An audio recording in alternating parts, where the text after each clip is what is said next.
Happy spooky season! I'm going to walk you through how to create a spooky face painting of yourself. Aren't you excited?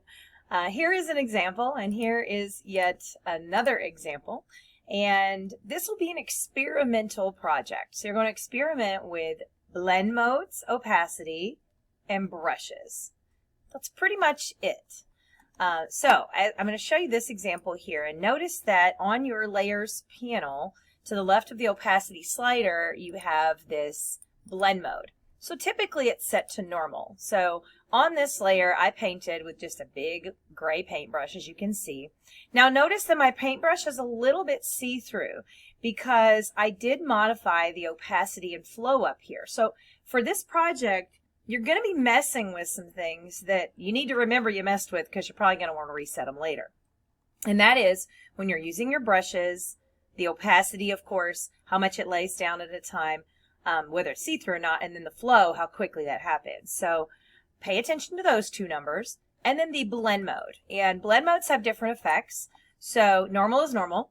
Darken is going to do something that's going to interact with the background in a way that darkens it. So you can see like color burn looks pretty cool. The one I actually ended up going with was linear burn on this one, just to give me some soft gray edges. Okay. This other one here is just the black around my eye, just used a soft brush, and the multiply blend mode. So if I switch this one back to normal, you know, there it is. If we set it to multiply, you can see through them. So you can see the wrinkles, you can see the skin a little bit better. Whereas on normal, you can't see through it at all. I will tell you one thing that's important to know is pure black and pure white don't interact with blend modes. So if you want to have a blend mode applied, avoid pure white and pure black most of the time. So if I'm doing white, I'll kind of go in here some. If I'm doing black, I'll kind of go in here some, but just not totally pure. Okay, so like there's that example. Here's just my random drawings everywhere. Now you might be looking at those and going, hey, that's not a soft brush. And you're right. For this particular one, I loaded up some different brushes. And for this project, you might want to load your brushes panel, window brushes, because it's just an easier way to access all these brushes. So dry media brushes or wet media brushes, either one, may be useful for some of this stuff. So if you go into, dry media brushes, I have a bunch of Kyle's, whatever, so charcoal pencil. And artsy people are going to know more about this than I do, because I'm not super artsy. But know up here that here the opacity is at 100, the flow is at 55, which means it doesn't put it down quite so quickly. And then, of course, I can make my brushes bigger or smaller with my bracket key and then just throw it on there. So I'll grab a hold of that same color that I used a minute ago. And then you can see I just kind of slap it on there. See how not very much went? That's because this flow is turned down. And it takes more dragging to get it on there. But this brush has that sort of, messed up look to it, which is going to look kind of cooler for this. And then, of course, I can go and grab my sort of charcoal color. Remember, in the brushes, you can also change the rotation of the brush. So if you don't want them all to be turned the same direction, you can go to brush settings, and there's a little compass that lets you turn the direction of that brush around. And so then I can just kind of paint on some more stuff. Honestly, a steady hand is not great on this because you kind of want it to just look sort of out there, So these are on darken. Again, that's just so we can kind of see through some various parts of it. But you could play around with these and decide what works. And notice, see there, I got too much of that dark color in there, and it just doesn't work with that color burn, for instance.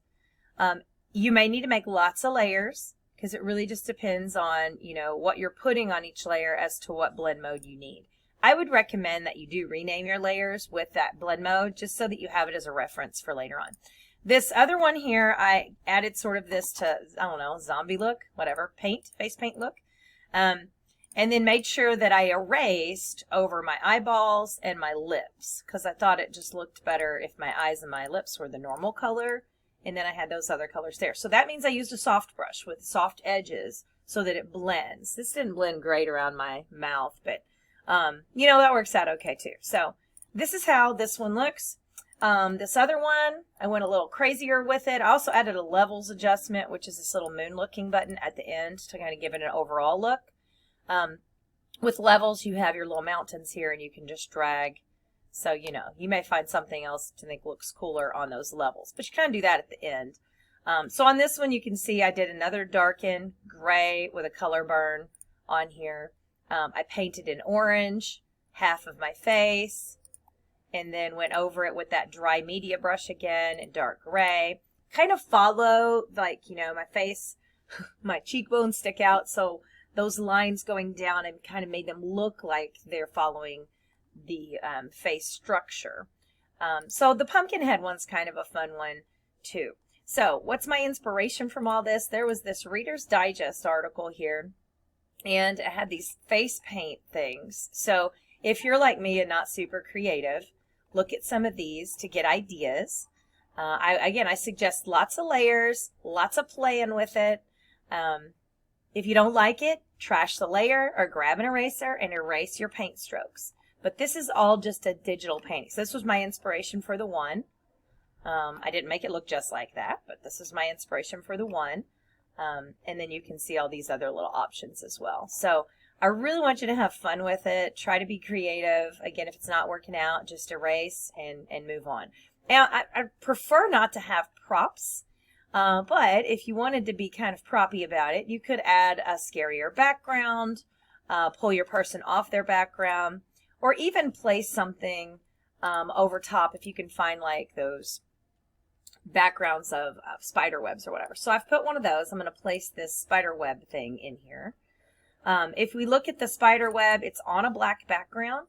But the thing to note is those blend modes can be used to get rid of, oops, I need to make sure I'm holding the right thing, to get rid of the, I went too far down here, to get rid of the black background. So if you go in here, to remove black, you'd go into the lighten modes because it lightens the dark part. And so notice here, if I go to screen or lighten, we kind of throw those on there. And you could, of course, still put the opacity back. But, you know, now I got some spider webs over top. And you can erase on this too, or, you know, throw a layer mask on there. So you can paint out, you know, with a soft brush, stuff that you don't need. Gotta get my soft brush again. There we go. And then I can just paint out those parts that I don't want in there. And again, remember, my brush flow is turned down, so watch your flow and your opacity here. Because if you mess with it, you may forget that you messed with it. And then you have to paint a lot, like I'm doing right now, to make it go away. Okay?